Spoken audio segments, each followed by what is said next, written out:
are live all over the country tonight as we are live on YouTube, Facebook, Twitter, LinkedIn, and Twitch as we go behind the point spread. I'm Travis Justice, and over the next half hour, we are going to dig in deep to 4 key college football games coming up this season with my good friend, Dr. Rob Zatechka, and my good friend from Las Vegas, Scott Spreitzer. But before we get started tonight, let's give you kind of a rundown what's going to be coming up on the show, shall we? I do want to tell you with Betfred Sports, you can now get a free bet. That's right. The Doc Talk podcast is presented by Betfred Sportsbook, and you can get a free bet right now to the Apple and Google Play stores, downloading the Betfred Sports app.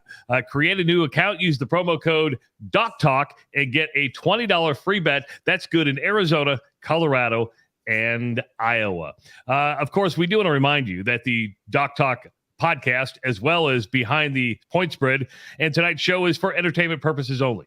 If you do have a gambling problem, please remember to call 1-800-GAMBLER. If you don't follow the Doc Talk Sports social media accounts, we highly encourage you to do so. You can now follow us and subscribe to our YouTube channel at Doc Talk Sports. You can like our Facebook page at Doc Talk Sports. Do you see the pattern here? It's pretty much all Doc Talk Sports. Same with Twitter, as you can follow Dr. Rob. Or I'm going to break it up here. You can follow me on Twitter at Travis Creates. We have a live call-in tonight. That's right. My son, Owen, is upstairs at the call screener as we speak. He would love to hear from you. And if you have a question for Dr. Rob, if you have a question for Scott Spreitzer, listen, this is a live call-in show. So if we don't talk about one of the games you might be interested in tonight, Scott might have some advice for you. I'm just saying, but 402-543-5556. That is the number to call again, 402-543-5556. You can also use the comment section on YouTube, LinkedIn, and Facebook if you want to leave some comments in the social media comments, and we can get to those a little bit later on. So just to let you know, 402-543-5556. Scott Spreitzer is back with us again tonight. He is one of the smartest men that I know, and he's been making his living as a professional sports bettor in Las Vegas since he pulled out of Bellevue back in the 80s. And you can follow him at docsports.com. He's got a lot of good information right there. You can follow him on Twitter as well, at Scott Wins. But if you want to hear from Scott each and every day, text the word Doc Talk to the number 29022. And you're going to get a text link where you can have access to all the important pages like Scott's daily free pick videos, as well as a page where you can sign up and get $60 in Scott's premium member picks or only picks. Again, I got to spit that out. That's a little hard for me. I think Rob just opened a beer too. Again, text the word Doc Talk to the number 29022 for more free picks from Scott Spreitzer. That is 7 days a week. And look who's with us. We got the whole crew back together again. Scott Spreitzer is the one on the top. Dr. Rob has much better lighting and is not using his phone tonight. So, Rob, you look really good. And we're going to make everybody who's watching on Husker Max and Nebraska fans really mad tonight because you're wearing a Michigan State shirt. And look what I'm wearing. Look what I pulled out. Look at that. Go Hawks.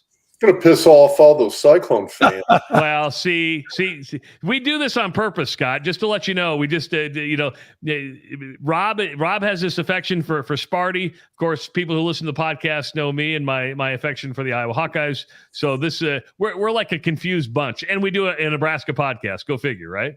Well, if I can lose 10 pounds by next week at this time, I do have a Scott Frost jersey, but that might tick off some people too at this point. So I actually got it out of the closet, dusted it off a bit, and said, I'm not fitting into this one. You know, the funny thing, Scott, is before the game last week in Dublin, I went back and I took some clips from our show a week ago, and where you went in pretty deep on the one advantage that Northwestern had against Nebraska was Pat Fitzgerald. And man, that turned out to be true. Yeah, I mean, that's the problem. I mean, Scott Frost, every time he coaches a game, he's likely to get out adjusted. And I'm not trying to be mean, jump on the bandwagon and slapping this guy around a little bit figuratively. But the bottom line is, he gets out adjusted. Now, having said that, they did score 2 touchdowns in the third quarter before Northwestern really got it together. They got it together because of that horrible onside kick, which was obviously about as Bush League as it gets. It's kind of funny. I've been in Vegas forever. We used to have a good football team. You'll remember Randall Cunningham, Ickey Woods, guys like that. They used to go bowling 9-3 every year, stuff like, good records, good solid team. And then for the past 25 years, they've been pretty bad. And I had people texting me last week saying that looks like something a UNLV football coach would do. Go up 11 in the third quarter and call an onside kick. So listen, he opened the door, and then it's tough to get the momentum back. And you got a brand new football team. You're trying to teach how to win football games. You throw something out there like that. Onside kicks in the NFL and college football hardly ever work, even when you need it to. Whether it's by surprise or whether you need it to work, it just is really putting you behind the eight ball. I think Scott Frost ought to tune into you guys. Maybe he ought to take a seminar. I'm not kidding about risk reward when it comes to investing or sports betting. Might help him out on the sideline a little bit. Hey, Scott, I got a question for you just about that onside kick. It's, what are your thoughts on the notion that if Nebraska doesn't do that, they kick it deep, Northwestern still takes that ball and goes the length of the field on them? I mean, at that point in time, Northwestern, they'd been running the ball fairly well, big chunk of the game. They hadn't really kind of converted and started punching it in yet. But at that point in the game, I thought Nebraska's defense was already looking pretty tired. And I kind of wonder if they kick it deep, Northwestern goes the length of the field, burns up even more clock, gets that defense even more tired out, still scores. I think it almost makes the game easier for Northwestern. Do you? I thought that they would wear down in the fourth quarter by the look of the game. And like you're saying, I mean, they were getting knocked all over the place. You got a guy who's supposed to be your leader on defense, and he's getting his butt kicked by a tackle on offense, which it's not embarrassing in the fact that he's going to be a very good draft pick in the NFL when you're talking about the left tackle for Northwestern. So I do agree with you. The scoring wasn't done for Northwestern. But I think the mindset of the Huskers after that happened on both sides of the line of scrimmage, I think their mindset went south after that. And you kind of talked about it last week, Doc, when we went into the game last week, we were previewing it, and you said if something goes awry, this team could really fall apart and go down the wrong road, down the wrong path between the years emotionally. And we saw them get off to such a great start, but the defense wasn't where it was last year. They were getting pushed all over the place. Offense had no running game. And I do believe you're right. I don't know that Northwestern would have won the game because of one reason. They would have scored more points, but I think Nebraska might have two. They wouldn't have been in that mindset of here we go again, the players who were there the last few years around Scott Frost. So I do think for that reason, maybe they can hang on and win that football game. But whether they were going to or not, why do you open yourself up like that if you're a head football coach at this level of football? This is Bush League coaching. So I have a feeling, Rob, without putting words into your mouth, of, maybe Scott Frost didn't come out and say it, in his press conferences, or maybe he did and I missed it. But maybe he's thinking, you know what, we're not going to stop this team. Maybe we got to try to get the ball back, hopefully kick a field goal at the very least to go up 2 touchdowns. Is that kind of what you're saying, or am I reading that a little bit wrong? Well, I just, I was thinking that was Scott's idea that it might be a case where, I hate saying this. You called it a Bush League call, and that's kind of what I was going to say next as well, too, is that I thought it was a Bush League coaching decision. And I hate saying that about Scott, but I think it's true. I don't think Scott was overly strategizing in the sense of, our defense is tired. Let me see if we can't get the ball back, because I don't think we're going to be able to stop these guys going forward. So we have to try an onside kick. I think Scott was sitting there going like, oh, we got them right where we want them. Let's try an onside kick, when he absolutely didn't need to do it. I was just saying, I think it was kind of a sort of, I guess the thing I was trying to say is that it was sort of a damned if you do, damned if you don't.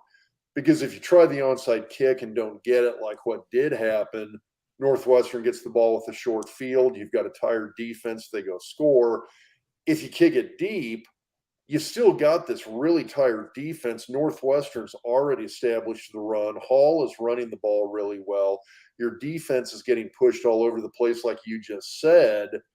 And now instead of them marching down and scoring on a short field, they march down and score on 75 yards and do it, and end up tiring that defense out even more. I almost wonder if it would have been worse if they kicked it deep. That's a good point. It's a good point. No doubt about it. It's a Bush League call. Yeah, I get it. So, Scott, I got a question for you because I texted this to you before the game started. When we did the show a week ago, the point spread was sitting at 13.5. We thought it was going to go up to 14. By Saturday, it had dropped all the way down to 10, I believe. What makes that happen? Did everybody's like, God, Vegas knew something?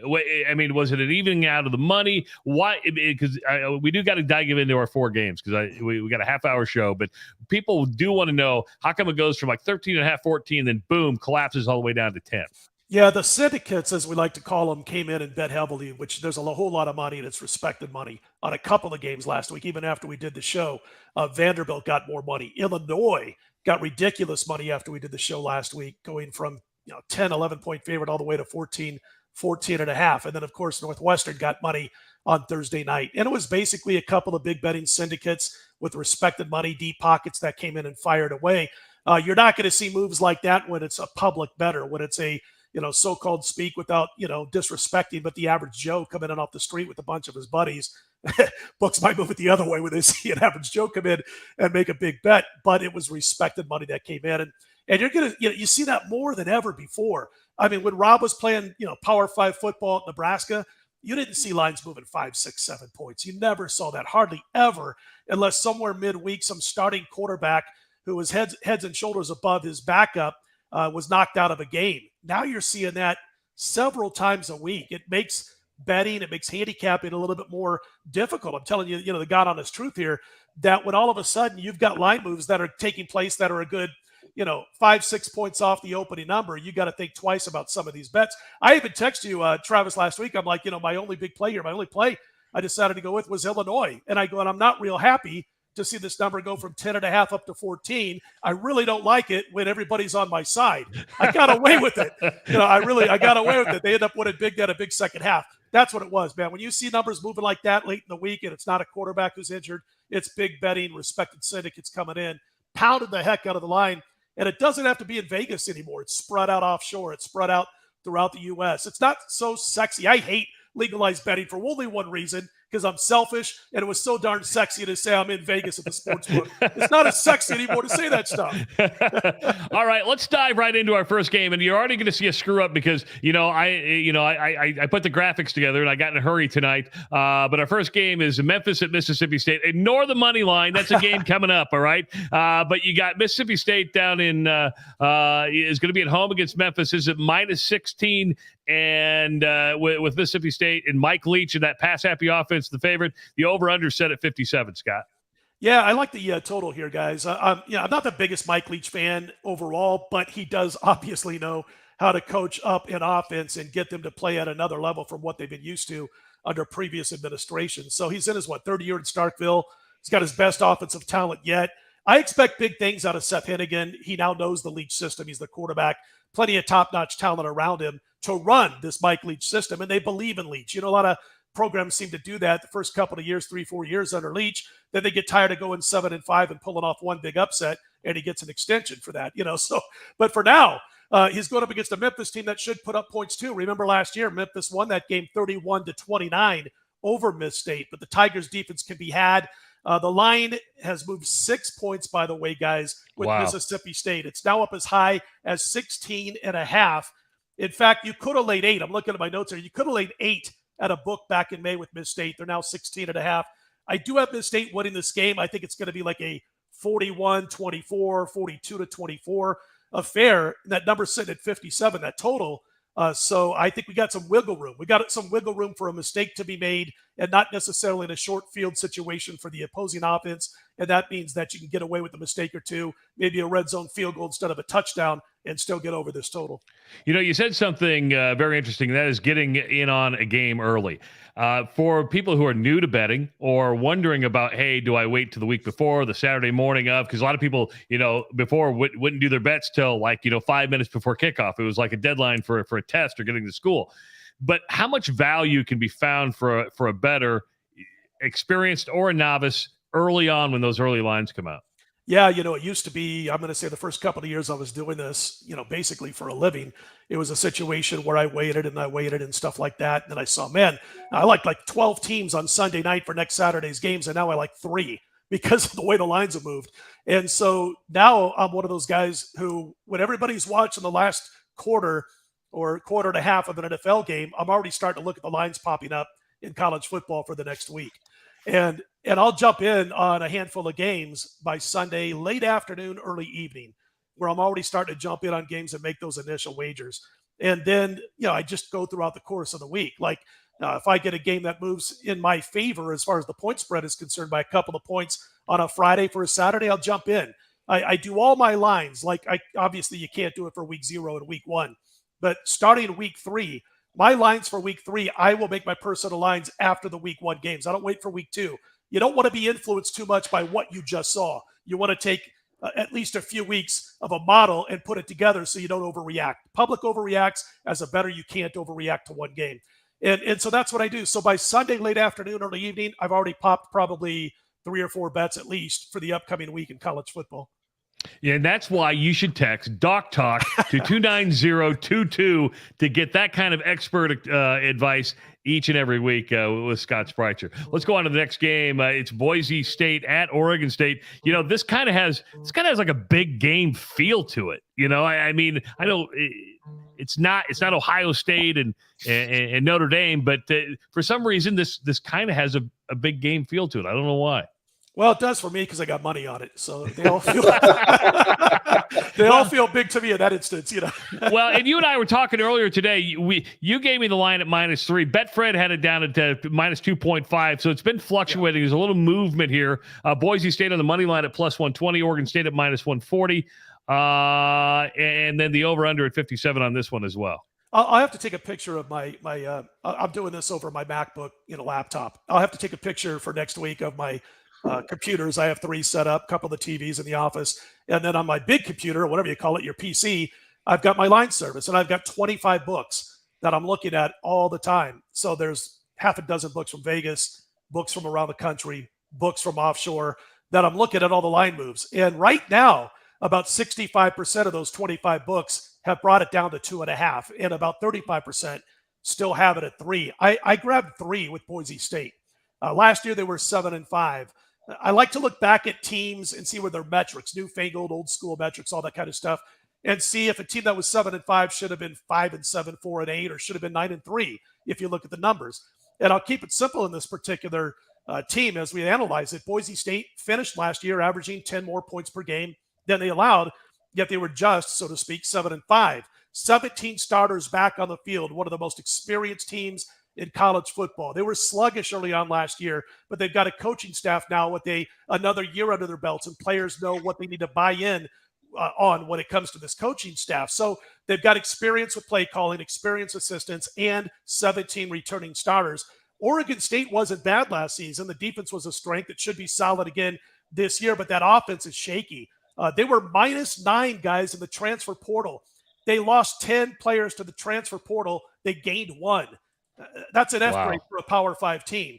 Offense has taken some hits. I think Boise, and listen, by the way, if I'm taking an underdog of 6.5 points or less than 6.5, let's say, I got to have a feeling that my team can win outright. And at +3, I do believe that Boise State can win this outright. I took the 3 for insurance. It doesn't always work out, guys. Last week we talked about Reno with 45 players off the roster from last year. They got outplayed by New Mexico State, but New Mexico State committed 5 turnovers, 2 empty trips in the red zone, and lost by 11. So it doesn't always work out. So discipline is the key to winning sports betting, just to let everybody know. That seems like the theme, doesn't it? It's a theme around here, Rob, is discipline, isn't it? Hey, stick to it. I found that interesting what you were saying about when you look at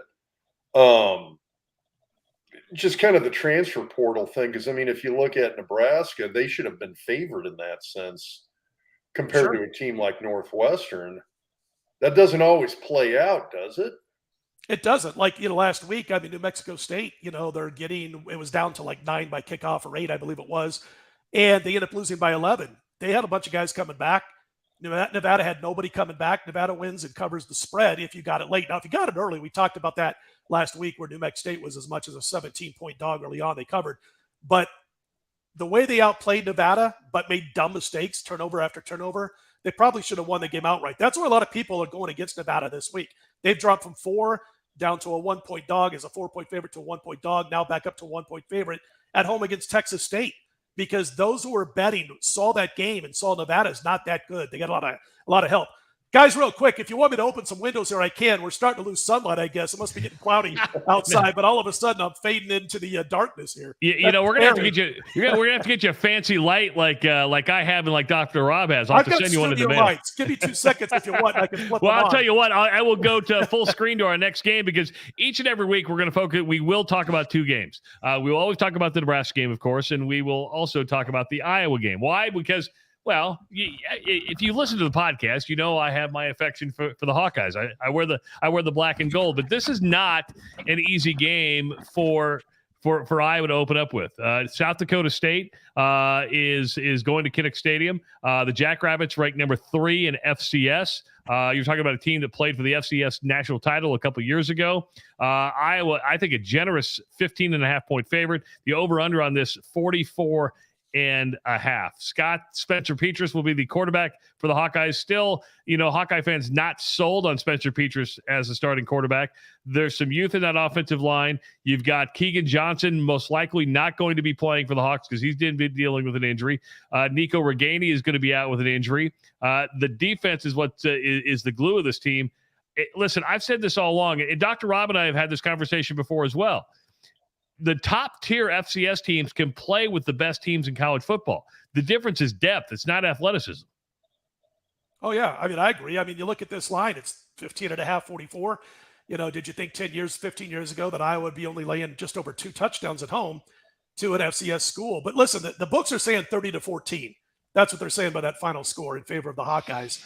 The Jackrabbits are an FCS powerhouse, as you guys know. And, man, they're dangerous, especially for a team without much of an offense, which is Iowa, only topped 24 points in 5 of 13 games last year. It's all about defense and forcing turnovers, and South Dakota State only allowed more than 24 points in 4 of 15 games last season.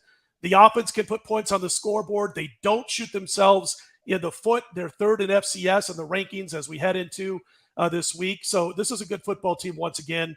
They've covered 5 in a row, guys, on the road against FBS competition. Wow. They sneak up on you. Yeah, that's 5-0. Iowa's go against, final 8 games 6 times last year. They failed to cover the spread. Rob, what year was it, Rob? A couple of years ago, South Dakota State went to Lincoln and gave shit. They gave Nebraska everything it could handle.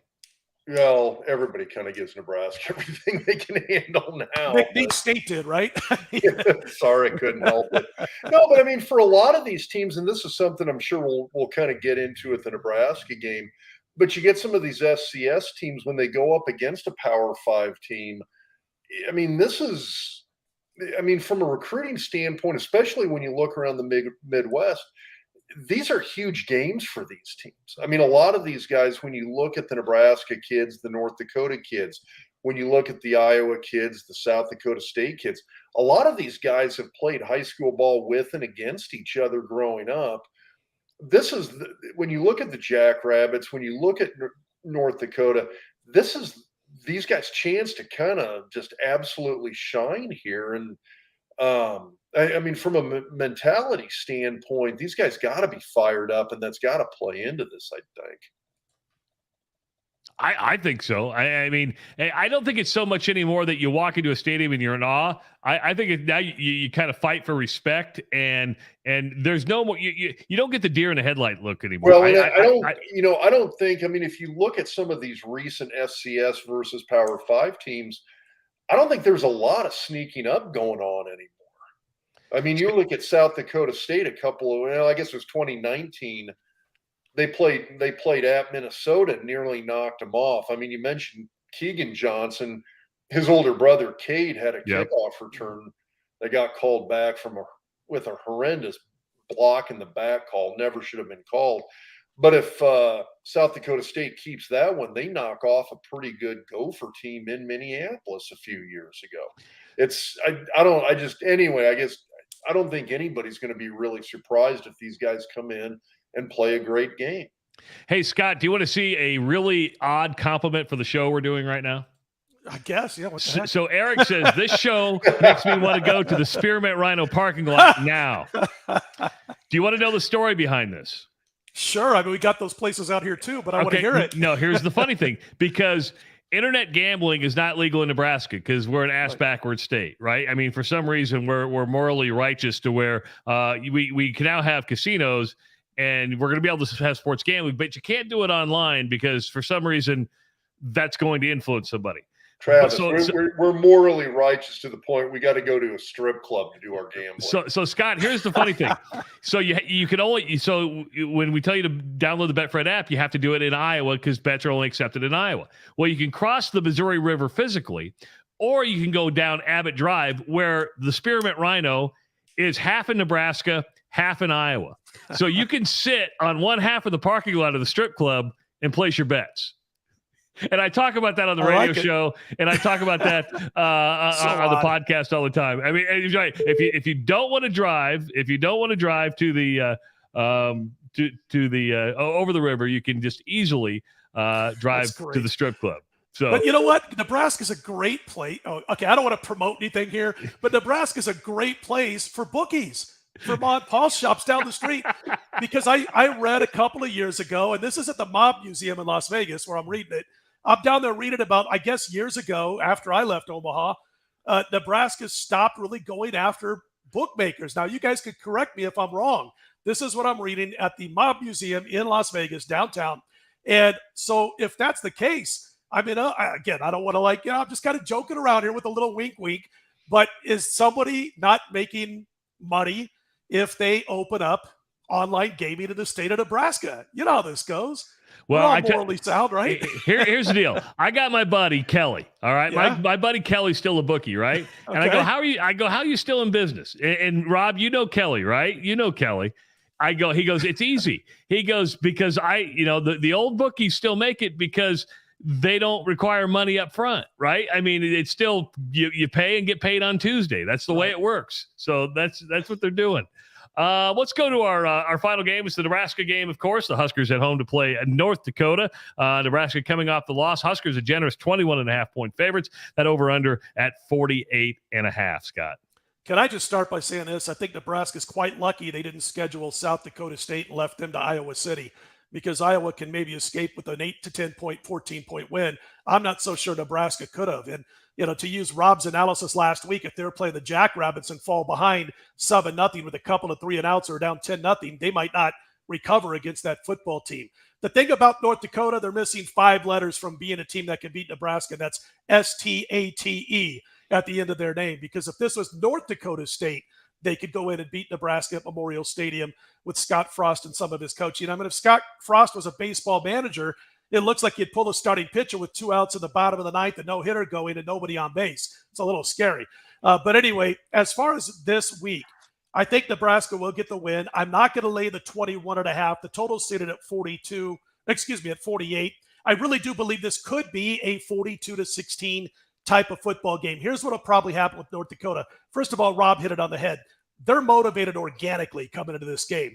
You don't have to do coach speak. You don't have to do all that phony stuff in the locker room. They come into Memorial Stadium going, man, we're going to play our tails off. These guys aren't that much better than us, even if they are. And they're going to go in there with that mindset of we're going to play the game of the year right here, where Nebraska's thinking about last week, got Oklahoma coming up in a couple of weeks. This is it's just tough to get up for, I would think, for the Huskers, other than the fact that they want to bounce back from last week. North Dakota's rated outside of the top 40 in FCS. This isn't the Jackrabbits. This isn't North Dakota State. They lost their top running back. They lost their top offensive lineman. He's now in the NFL. And I really do believe that Nebraska will get the better of them here. But I think it's going to be like we saw out of North Dakota. I believe it was Utah State they played at last year. They started out well, and then the talent gap just took over, and slowly they wore thin throughout the second half. Wouldn't be shocked to see a somewhat close game at halftime, and the Nebraska just wears them out. But this press conference by Scott Frost saying we've got to get creative. How about just running the basics and getting fundamentally sound first? How about somebody holding their block on a freaking running play? Cam Jurgens, I dogged the guy a little bit his freshman year because he couldn't get the ball to Martinez when he snapped the ball. It was a little bit unfair to him because he was a tight end, right? And so look at him last year. Look at him what he's doing in preseason this year. That guy's knocking guys 8 yards downfield and still blocking, basically. Can somebody hold their block? I mean, listen, I'm not a Power 5 football player, but I can see what's going on. You don't have to have brain surgery to become a brain surgeon. And I'm watching that last week, and I'm just scratching my head. Block. Well, and that's one of the things I look at I look at what Nebraska did last year against Fordham.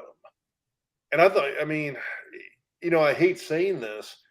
I thought Nebraska was a better football team last year after one or two games than what we've seen after one game from Nebraska this year. I think the offensive line was definitely better. I'm not saying. I mean, I think the special teams are better this year. And again, we got a one-game sample, but Fordham came in and that game was close until really late in the second quarter. Nebraska got, I think it was one or two turnovers, and it kind of got out of hand for Fordham. But Fordham played really good football, and they were not a very good FCS team last year. And that's why I look at a team like North Dakota, and it worries me. Now, again, I don't think Nebraska loses this game. You talked about the talent gap. I think they wear down. I think they get tired. But I don't think it's going to be this blowout win for Nebraska, where Nebraska just utterly dominates what you'd expect against an FCS opponent. And well, this kind of leads us in. And Rob, I'm covering you up right now. I don't mean to do that, but Jason says, are games like the Nebraska North Dakota ones one to avoid due to the unpredictableness of an FCS opponent? I know most games are unpredictable, but something about an FCS opponent seems to make that bigger, in my opinion. And by the way, Dr. Rob, enjoying the academic decathlon. Nice. So, question: do you stay away from these, Scott, when it's FCS, FBS? No, I still handicap the games. I mean, there's point spread. That's the almighty equalizer, is the point spread.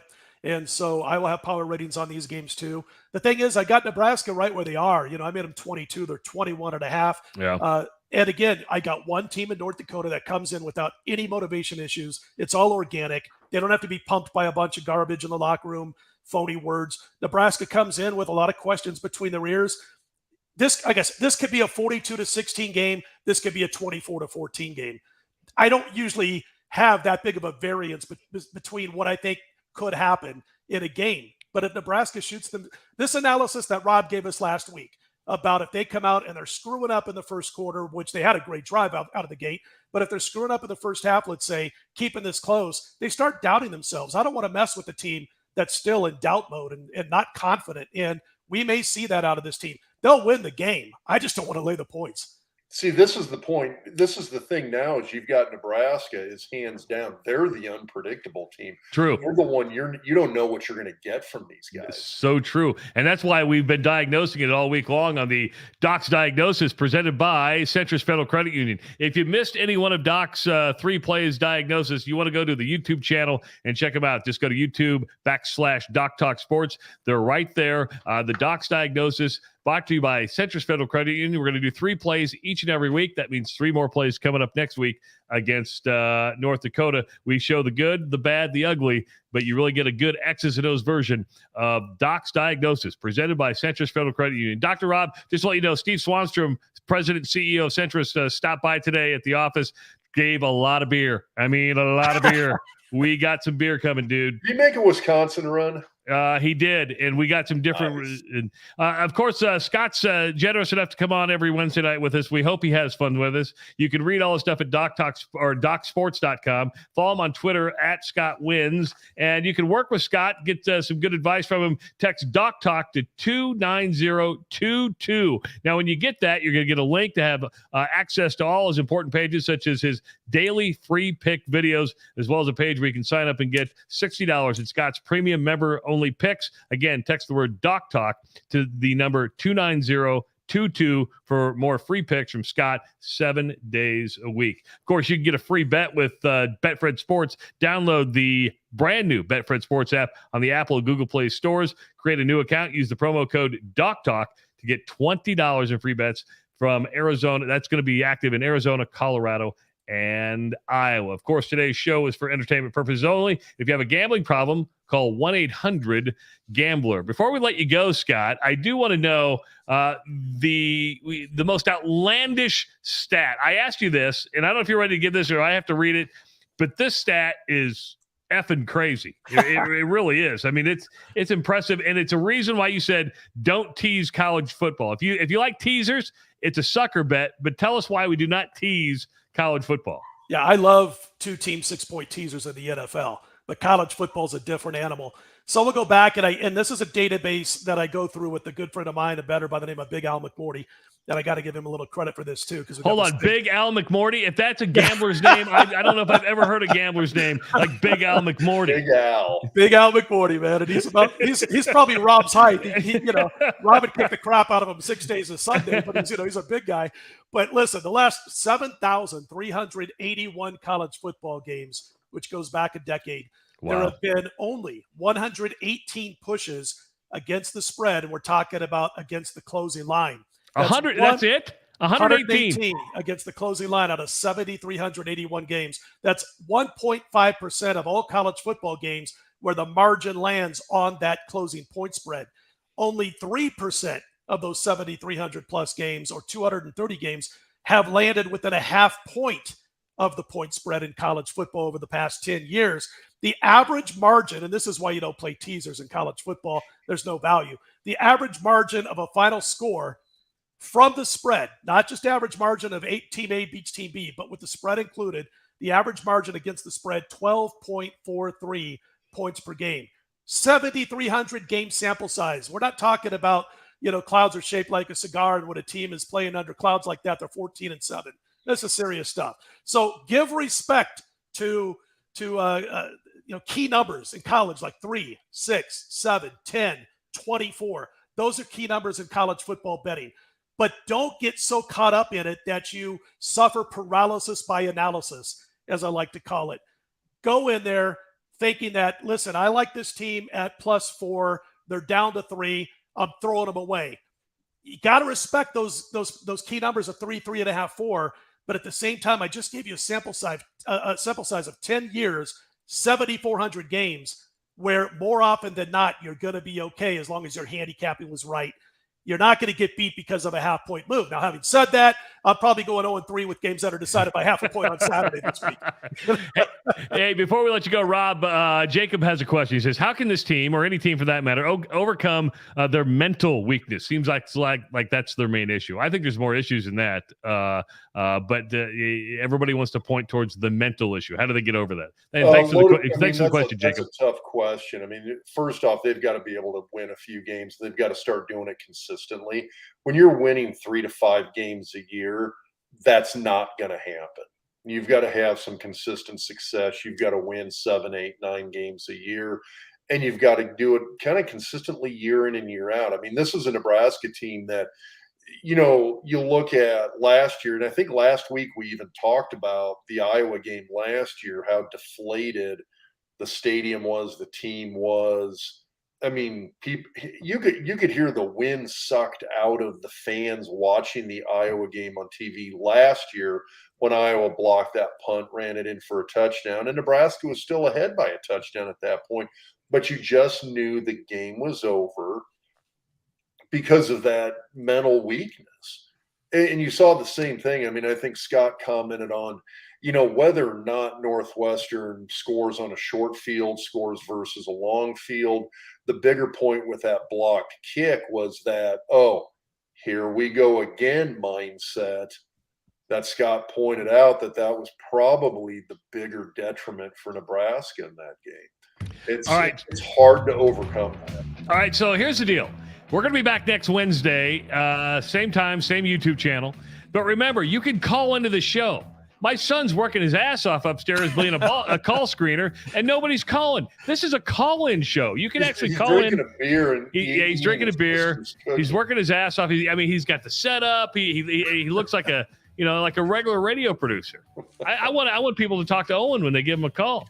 Hey, Scott, thank you so much for your time again. Great stuff as always. I hope you're having fun with us, because it's Absolutely. all about fun.